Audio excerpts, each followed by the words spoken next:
ESPN 94.1 FM and AM 930 present The Drive. It is Monday, January. It's not even January. Where'd that come from? That's the kind of week that's been. That's the kind of week it's been so far. It's just Monday. Welcome in. It is Monday, February 6th. Your drive begins now on ESPN 94.1 and AM 930.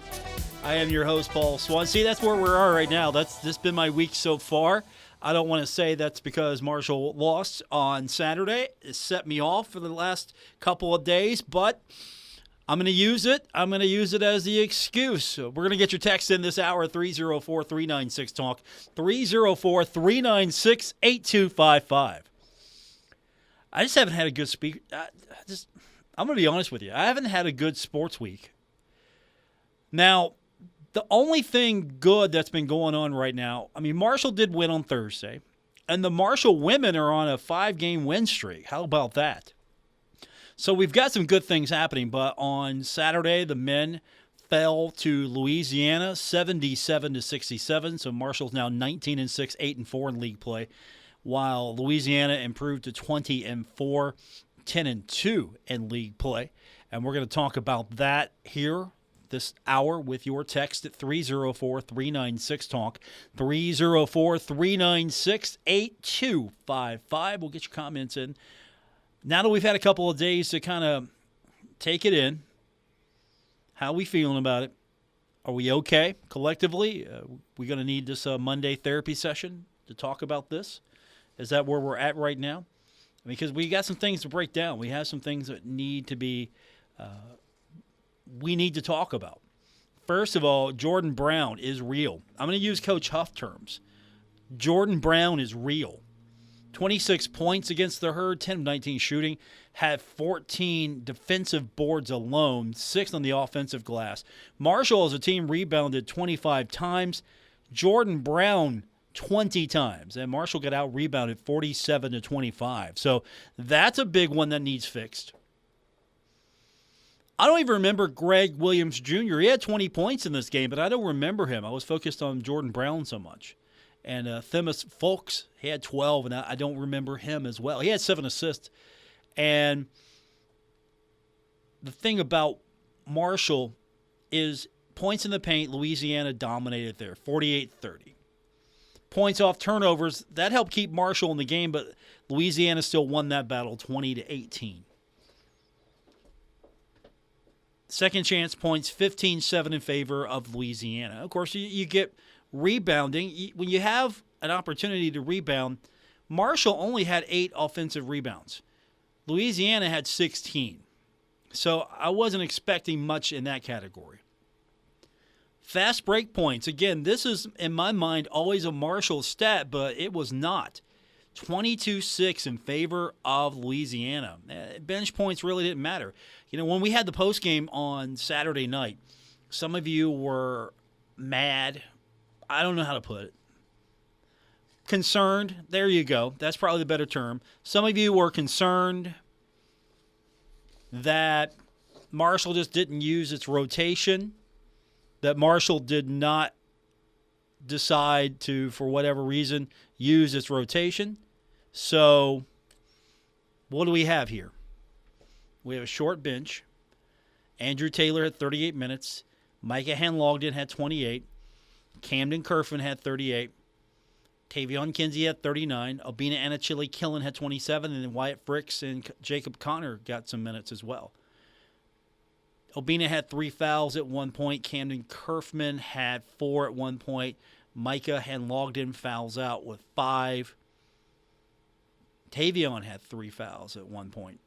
Andrew Taylor had 3 fouls at one point. And the free throw line, Marshall was 12 of 16. And Louisiana was 15 of 26. And go back to my point I made on Saturday, Jordan Brown, he was 6 of 13 from the free throw line. If he'd have hit more, he could have had 30-plus points in this one. And that's one thing there that I thought was really interesting, is he could have had more, but he was just not effective from the free throw line the way that some have been. 3-point shot, really not a factor here. Marshall was 7 of 20 from the 3-point line. Louisiana was 4 of 12. So really, Marshall took more and got 3 more than Louisiana. Louisiana was 4 of 12. So Louisiana, in the game, shot 33.3% from the 3-point line. And Marshall, 7 of 20, 35%. But it just didn't matter. I mean, first half alone, Louisiana took 6, hit 1. So the Herd didn't get beat there. That wasn't the reason. Louisiana shot 29 of 58. Marshall shot 24 of 62. Free throws, yeah, that was almost even there. Again, 12 of 16 for the Herd, 15 of 26 for Louisiana. And Marshall did go on a run. Marshall did have an opportunity. Louisiana at one point led by 18. So Marshall did go on some runs to try to cut the deficit. Marshall only got outscored by 3. No, actually, they only got outscored by 2 in that second half. It was a 41-39 advantage. So it was only a 2-point difference between the two in the second half. It was that first half where Marshall got down 36-28. So that was a hole that the Herd dug itself. Couldn't get back up. And I'm going to let you hear Tavion Kinsey in a few minutes and Dan D'Antoni. Tavion said that they didn't have energy. And I asked him, so why is that? And I wasn't trying to be a jerk about it when I asked him. It's just, hey, you know this was a big game, so why did your team come out flat? If that's something we're going to talk about, why did guys come out flat? I mean, Tavion, he had 28 points, 10 of 21. Andrew Taylor, 7 points, 3 of 15 from the field. Camden Kerfman, 9 points, 3 of 10 from the field. I can see one guy coming out flat, a couple of guys, but if all your guys are coming out flat, what is the reason for that? That was just a genuine help me understand, because you guys knew this was a big game. So Dan addressed that. Tavion addressed that a little bit, and we're going to hear that. Our text line, 304-396-TALK, 304-396-8255. Texter writes in and says, we are a little above average team in a poor basketball conference. That's one way to look at it, because Sunbelt was not as regarded. We'll see what it looks like, though, come tournament time. We'll see if the conference representative in the tournament can make some noise. We'll see how teams do and other postseason opportunities, NIT. That might give you a better gauge to see how things are. I think Louisiana is a good team. I think Southern Miss is a good team. I think Marshall's a good team. Just I don't have the evidence from Saturday to back that one up. They're a good team. I don't know if they're a great team. Maybe that's the best way to put it. Or they just weren't a ready team. That's probably more accurate. They were not a ready team. So I've got Tavion's comments from Saturday. I also have Dan's comments. They're very short, so we can get to them and still have time for you. 304-396-TALK, 304-396-8255. So we're going to put this one to bed today. After this, we're moving on. And congratulations to the women, by the way. I'm going to talk to Tony Kemper tomorrow, so we'll save more of that for tomorrow. But Marshall women are on a run right now, on a streak, and hope that continues. I give Tony credit, Tony Kemper, head coach of the team. I give him credit because that team was in a spot where really could have won some of those games, but put itself in a situation not to win. Wasn't that it went out and got outclassed by a team and just like, okay, we just got beat. It was the team put itself in positions not to win, and then it didn't win. And so now the team is putting itself in positions to win, or at least finding ways to dig itself out of holes to win, whatever the case may be. I can't wait till we get to the point where this Marshall women's team just goes out and throttles somebody and doesn't have to worry about coming back. That's what I'm hoping for. Tony Kemper will be tomorrow. We have a full show for you tomorrow, but we have time for you today. 304-396-TALK, 304-396-8255. We're going to hear in detail from Tavion Kinsey what happened on Saturday. We'll hear from Dan D'Antoni as well, and we'll hear from you on this edition of The Drive. It's February 6th, ESPN 94.1 and AM 930. We're taking Paul Swann everywhere. Download or subscribe to The Drive with Paul Swann on Apple Podcasts, Spotify, or wherever you get your podcasts. We continue on with today's edition of The Drive on ESPN 94.1 and AM 930. We take your text, 304-396-TALK, 304-396-8255.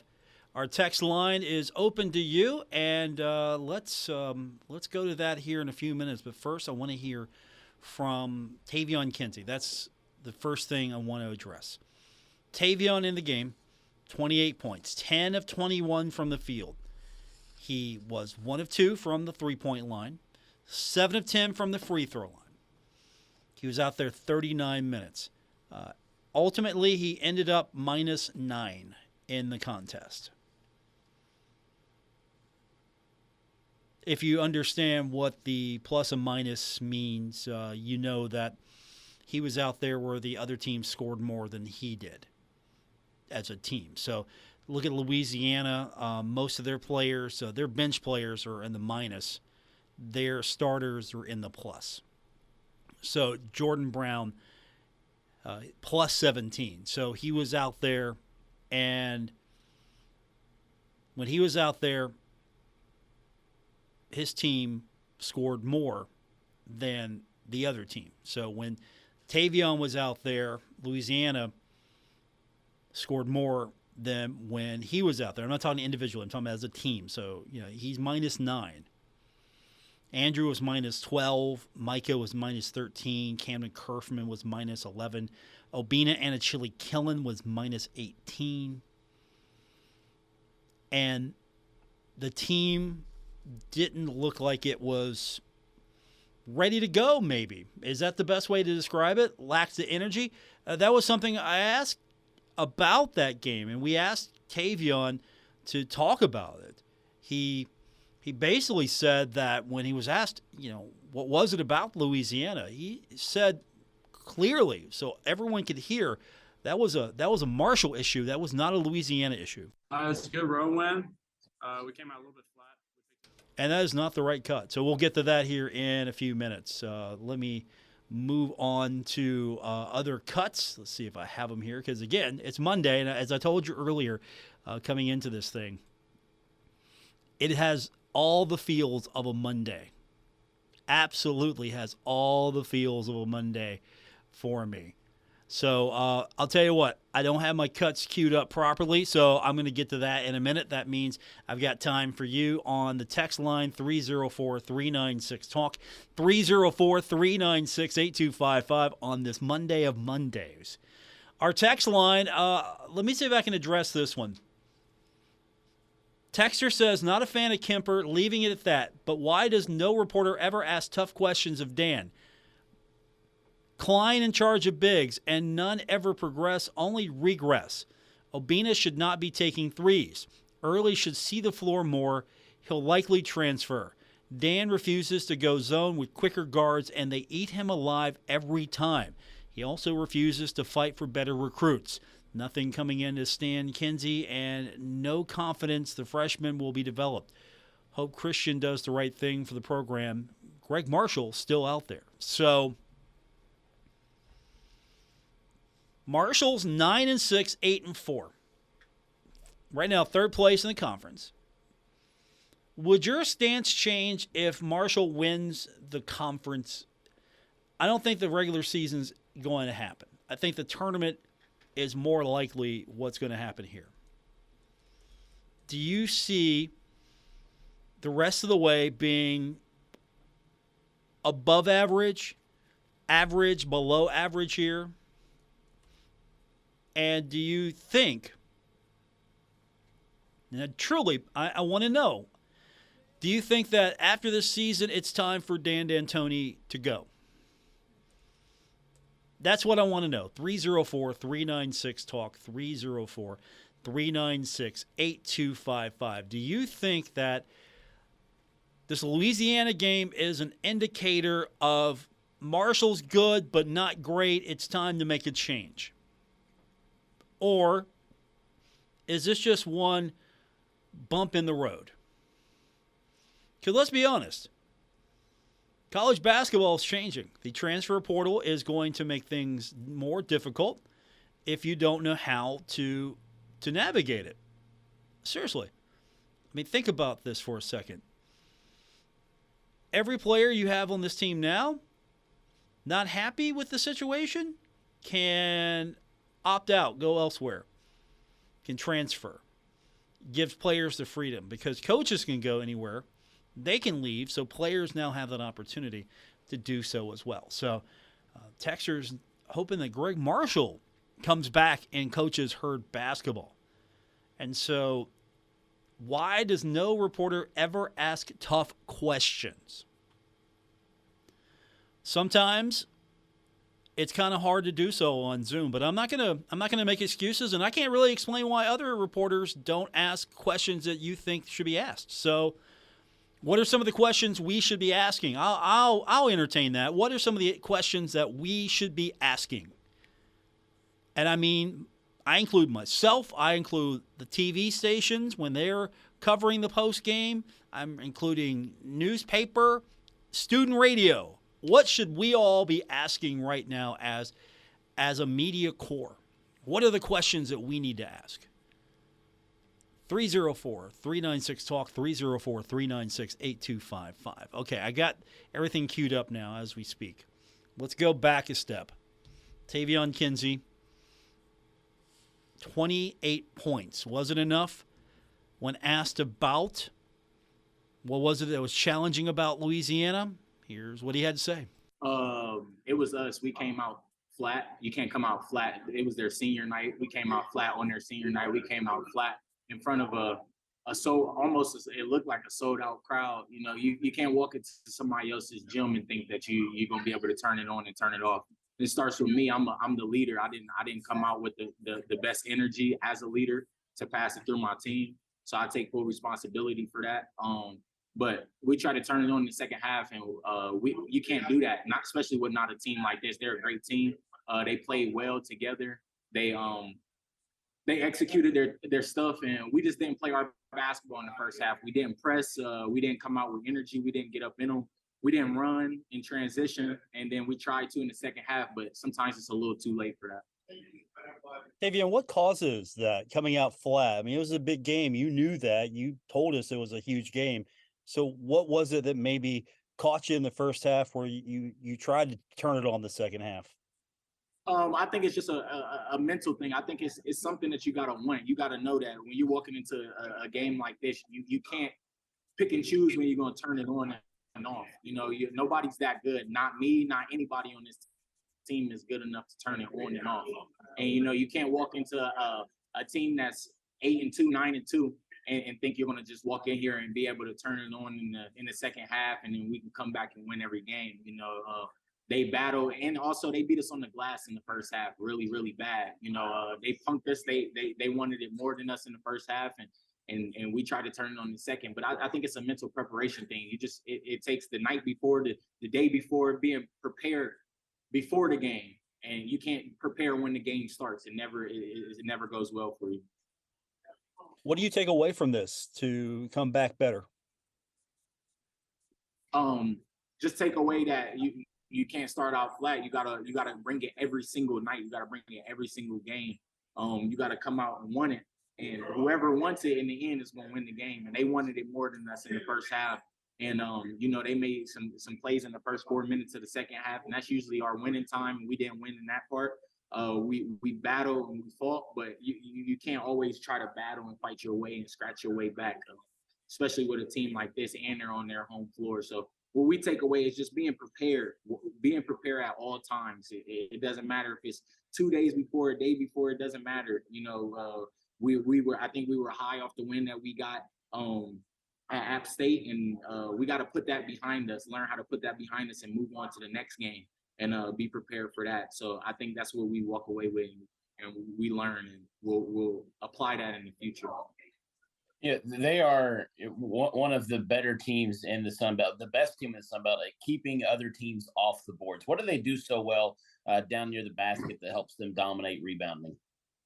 I think they just go and attack the ball. They go and get the ball. It's not so much of a boxing out thing. It's just when the ball goes up, they go and get it. And we didn't do that tonight in the first half. We barely did it that much in the second half. They jumped on the floor. Coach Jackson, he said it was going to be a trench game, and exactly what it was. Every battle was fought in the paint for the rebound. They attacked the ball at its highest point, at the lowest point on the ground. They dove for it. So when you face teams like that, teams they weren't even boxing out. They were just going to go and get the rebound. And when you're tenacious and you want the rebound, you'll get it. If you want it better than the other person, you'll get it. And that's what they showed tonight. And we got to come out with that type of intensity and that type of fight and make sure that we do that when we see them again and in the next game. Tavion, how frustrating was it for your defense to play against Jordan Brown? 20 points. He scored a 20-20 on the night. How frustrating was that for your defense to really get going against a player who's having a dominant night? He's a good player. We got to figure out how to stop him next time around. He controlled the boards, and I think that's where he flourished tonight. And his touch was great around the rim. But sometimes you just got to want it more than him. And he wanted it bad tonight. So I take my hat off to him. But when we see him again, we understand what he's good at. He wants to go and get the rebound. He wants to stay around the basket. And I think we'll see him again. We'll be ready. Let's hope that there's a rematch and Marshall's on top of the rematch. Tavion Kinsey, his comments after the game on Saturday. Our text line, 304-396-TALK, 304-396-8255. Back to the text line we go in relation to, is it time for Dan D'Antoni to go? That was earlier from our text line. Texter writes in and says, it is definitely time for Dan to go. The only good win we have this year that I can think of is Toledo. The conference play is not that strong, and the non-conference play was barely above high school. So one already in the books for Dan should go. Texter writes in and says, it's been the same for 10 years. Nothing will change. So, yes, I think it's time for Dan to go. What says you? 304-396-TALK, 304-396-8255. We'll hear from Dan D'Antoni. We'll get his reaction to the game on Saturday, and we'll get more of your text. Get it out. It's your Monday. Vent. Let's do this. We'll feel better for it afterwards. Marshall losing on Saturday 77-67. We're going to feel better after today. I'm going to help you through this. Text line one more time, 304-396-TALK, 304-396-8255. More coming up. This edition of The Drive is on ESPN 94.1 and AM 930. This is The Drive with Paul Swann on ESPN 94.1 FM and AM 930. Welcome back to the Monday, February 6th edition, The Drive, ESPN 94.1 and AM 930. Our text line is open, 304-396-TALK, 304-396-8255. Marshall losing on Saturday, 77-67, and we've already had some of you express concern for Dan D'Antoni as the head coach. I've had one of you even say, we, the media, we need to ask better questions. We need to ask better questions. I'm sorry, tough question, not better. Tough questions. Saturday, I asked Dan what was it about Louisiana that made them so challenging. Here's his response to me and the famed sports writer from the Herald-Dispatch, Luke Creasy. They wanted it more early than we did. They came out intent on winning the ball game, and we came out to play a ball game. And they can't do that. We gave them 17-point lead and doubled us in rebounds. Every loose ball we didn't seem to get, they were a little quicker to it. We learned a lesson. If you're going to play these big ball games, you got to gear it back up another notch. And they were here, had a big crowd, give them credit for that. They played extremely hard. Mike is playing a guy that's about 7 years older than him. You know what? We fought, but we fought back. We had chances toward the end. I think we got down to 7, maybe 8. Couple little misnomers right there, but we had to play perfect because of the beginning. We just didn't start the way you got to start in these games. How much of a matchup problem did number 21 give you guys? You mean Brown? Yeah. Well, obviously he got 26 points and 20 rebounds. You look at the stats, but I thought OB did a nice job. We might have to look to flip that again, but some of the stuff that, again, I think the biggest thing, Andy didn't have the type of game he normally has. And you got to give credit to them too. They jumped in his crowd, stayed into it. So you got to give them credit. We got to get him off a little bit better. But again, I just think it's when you start slow, and the big kid got a lot of things because we didn't pressure him getting the ball to him. We allowed it to go from our guards into him. Then now you got to be really good inside. I mean, he's a 5-year guy, I believe, 4 or 5, transferred from Arizona State. Got long arms, 6'11". You got a freshman on him. It's tough, but that wasn't the determining factor. I mean, obviously he helped. Without him, they might be in trouble. But even with him, we'd have played early like we're supposed to and come out with that fire in them. We had a chance and we might have won this ball game. All right, Dan D'Antoni, that's the entire presser on Saturday from the loss. Marshall dropping a tough one against Louisiana, 77-67. Okay, your reaction, 304-396-TALK, 304-396-8255.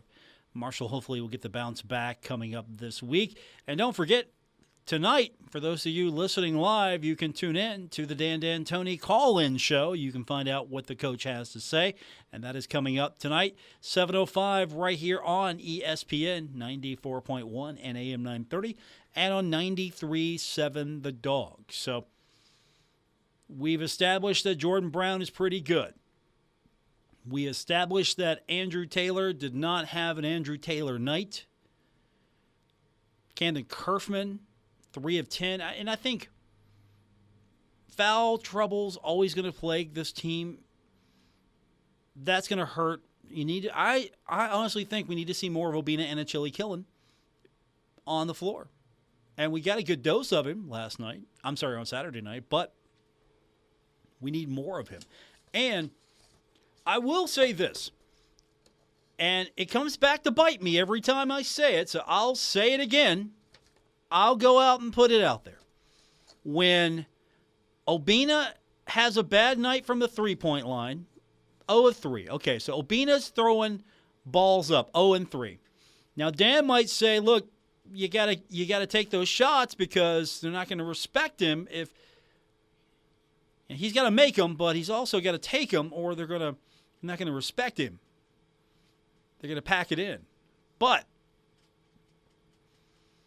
when I say, no, I don't want to see Obina taking a 3, he'll come back and have a good performance, or at least he'll hit some three-point shots. So maybe that'll be the reverse. Every time I say, don't take the 3, Obina does well. So reverse psychology here maybe. Maybe I need to call him out on threes, and so he'll come back mad at me. That's fine. I'll take it. 7 of 20 from the three-point line for the Thundering Herd. And so they played in a I don't want to say capacity, but for them, they hadn't seen a crowd like that in many years.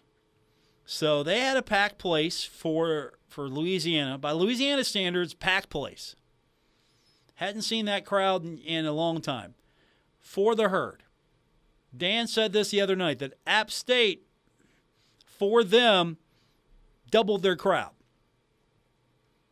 So Marshall's going into some better venues here as far as crowd engagement, fan engagement. I like that. But at the same time, that doesn't matter. but the crowd was definitely into it. So Marshall's back on the road and then home for 2 more and then back on the road, then the conference tournament. Still a lot of ball to be played. I don't know if Marshall can catch up to the leaders and win the conference regular season, but at the same time, a good seed will get them to where they need to be in the tournament. You want to, the way this thing's spread out, you want to get those top seeds. You want to get those top seeds so you can at least have fresher legs. That's the key here. Marshall can stay among the leaders. And I think Marshall's got a shot to do that. But at the same time, you're going to have to come out and play with a little bit more energy. That's a given right there. We need to see that a lot better. And I don't know. Some of you are saying we need to see a little bit more rotation. I don't know. I don't know if that's going to be the ultimate answer there. I mean, Louisiana did, and again, they gave some guys some minutes, just a few minutes. Maybe Marshall can do that and go into the depth a little bit, because really all you got was Fricks and Connor out there. Fricks was out there for 16. Connor was out there for 14 minutes. Maybe you can work someone else in. Would that help? Honestly, would that help more? 304-396-TALK, 304-396-8255. And to go to a texter's point earlier, is Greg Marshall the answer? Seriously, is Greg Marshall the answer? Will Greg Marshall be the savior to come into Huntington and turn Marshall basketball around to where a lot of people think it should be? Is he the answer? And will the athletic director make that decision, or we'll see what happens. Tournament time's coming up. We'll see what happens. We'll see what's next for this team. Still some basketball to be played. There are 4 more road games. There are 2 more home games. There's a conference tournament. We make that evaluation, I think, as we get to the conference tournament. If Marshall goes in among the leaders, okay. If Marshall does well, maybe wins the tournament, gets into the NCAA, then what do you say? If Marshall doesn't win the tournament, Marshall doesn't get into a postseason like the NIT, then what do you say? So we've got some time. We've got some time to talk about that. More coming up, including your text, 304-396-TALK, 304-396-8255. This is The Drive on ESPN 94.1 and AM 930. This is The Drive with Paul Swann on ESPN 94.1 FM and AM 930.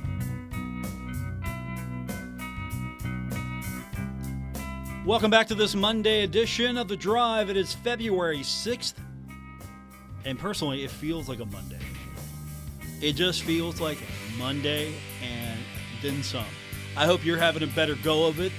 I'm your host, Paul Swann, here on ESPN 94.1 AM 930. Our text line is 304-396-TALK, 304-396-8255. We go back to the text line, and before we continue, if you just tuned in a few minutes ago, we've been talking about Marshall's loss against Louisiana. It was a 77-67 loss. And we're getting it out of your system today. If you've got frustrations to vent, go ahead. Get them out of your system today. And some of you have already vented those frustrations. Think maybe it's time for a change at the top of the basketball program. And from our text line, another texter writes in and says, heard basketball hasn't changed much the past 10 years. So if nothing changes, then nothing changes. Sun Belt Tournament will determine a lot. And I agree with that. Sun Belt Tournament will determine a lot. Because if Marshall goes out and wins this thing, now, you want to win the regular season. Of course you do. I want to see Marshall win the regular season and then win the tournament. But if you want to get into the NCAA tournament, you got to win the conference tournament. And so this is what Marshall's going to have to do. Go out there and win the conference tournament. And then Marshall will be in the NCAA tournament, and we will not be having these conversations about Dan D'Antoni, and maybe it's time for him to go. Instead, we'll be having these conversations about how great it is to get back into the NCAA tournament And Dan D'Antoni has led the herd once again, something that hasn't happened in decades. It's now happened twice under Dan D'Antoni. You'd like to see it happen more. You don't want it to be just an occurrence now and then. You like to see it be a frequent occurrence, but it is what it is. Terrible cliche and all. It is what it is. Maybe the herd can start turning this thing around and make it more of a, I like to see it a yearly occurrence. Get Marshall back into the tournament a lot more than we've seen. I know for some of you, you have never seen Marshall in the NCAA tournament until a few years ago. And then there are those of us who lived in the 80s. And we saw it all, and it was glorious. It really was. The 80s were glorious. And then it just started to fall apart. So here we are right now. 304-396-TALK, 304-396-8255. All right, Texer writes in and says that they really appreciate the job. There's some other things. I can't read them all. I really appreciate the job you do connecting to the fans. Thank you. The rest of it is a personal part. So, again, I read this stuff live as I get it. I don't filter it as much. So when you see an opportunity to text me, you will get me pretty much reading it almost unfiltered. So Texter writes in and appreciates the way I handle my business. I appreciate that and really appreciates the job that I do. And I appreciate that as well. So thank you. I appreciate that. Yeah, this isn't something you take personal. This is a job in which when you interact with people, there are going to be a lot of opinions. And there are going to be disagreements on these opinions. For example, someone wrote in earlier and said that they weren't a fan of Tony Kemper. Well, I'm a fan of Tony Kemper. I've got a great relationship with the coach, and I'm not going to lie and tell you that I don't. And that's going to be the first thing you're going to hear from me. I have a really good relationship with the Marshall women's basketball team, so I'm rooting for that guy. Some of you might not, some of you are. I'm not going to take it personal that we disagree on that, but I will be honest with you. I like the guy. I hope he wins them out. And so, this isn't stuff. You don't take this personal. You can't. I mean, we're in the toy department here of life right now. This is the toy department of life. This is sports. Now, the toy department has become big business, but it's still the toy department, and we should all, at the end of the day, be having fun in the toy department, even though we have frustrations. I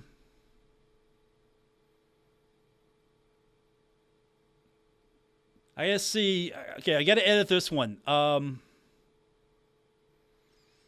Texter writes in, you can't have a brother from the NBA and expect Bob Huggins results. This is from Mark Jr. from West Canova. So, I like Dan. I like Mike, too. I like his brother. I like both. I like the D'Antoni family. I think Dan has forgotten more about basketball than most of us will ever remember. And I think Mike has probably forgotten more about basketball than all of us will ever remember. But the NBA is completely different. I don't know. Would have Mike D'Antoni had coaching reign as Marshall's coach, would that have been different than having Dan? I don't know. But that's from Mark Jr. from West Canova, so I appreciate that. 304-396-TALK, 304-396-8255. Coming up later is the Dan D'Antoni Show. You're going to have an opportunity to tweet at the voice of the herd, Steve Cotton, and get your question asked to the head coach. And, of course, you can always go down to Calamity J and you can take the Pepsi crowd mic and ask the question directly to the head coach. So take advantage of that. Head on down to Calamity J, speak to the coach, ask your question. It'll be heard on the radio, and we'll all listen here on ESPN 94.1 and AM 930 and on 93.7 The Dog. So I'll be back with you tomorrow. Working on a couple of things for tomorrow. I can tell you one of them. So I'm going to have tomorrow from the Big Green, Teddy Klumper. He's bringing a special guest in. So we're going to do that. I'm also going to head over to Marshall tomorrow. I'm going to talk to the guy himself, Tony Kemper. Get his thoughts on the upcoming week. Herd's on a 5-game winning streak, so they're surging. Stay tuned. Dan D'Antoni Show coming up within an hour plus for your chance to hear what the head coach has to say about last week and the week ahead. And I'll be back with you tomorrow here on ESPN 94.1 at AM 930.